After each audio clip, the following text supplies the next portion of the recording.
On raconte que le monde cache ses secrets dans les recoins où personne ne pense à regarder. Pas dans les montagnes majestueuses ni au fond des océans profonds, mais dans les instants minuscules, ceux qui passent presque inaperçus. Élise, une jeune fille curieuse, avait l'habitude de s'arrêter là où tout le monde pressait le pas. Un matin, en traversant la forêt, elle remarqua qu'une pierre plate vibrait doucement sous ses pieds. En se penchant, elle entendit un murmure. « Merci de m'avoir entendu. » C'était la voix de la pierre. Elle lui confia que chaque roche gardait la mémoire des pas posés sur elle, et que les chemins se souvenaient des voyageurs, même après des siècles.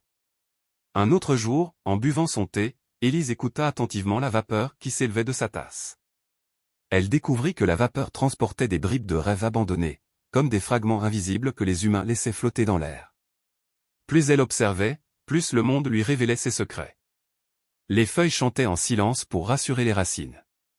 Les gouttes de pluie se consultaient avant de tomber, pour choisir la meilleure place où s'écraser. Même les ombres avaient des conversations discrètes, entre elles, une fois que leur propriétaire s'endormait.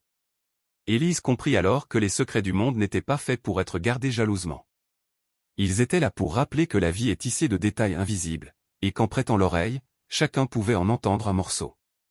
Depuis ce jour, elle marchait doucement, parlait peu, et écoutait beaucoup, car les petits secrets du monde se confient seulement à ceux qui prennent le temps de les écouter. Veux-tu que je développe cette histoire en conte poétique plus long, avec plusieurs chapitres, ou que je la transforme en fable avec une morale claire ?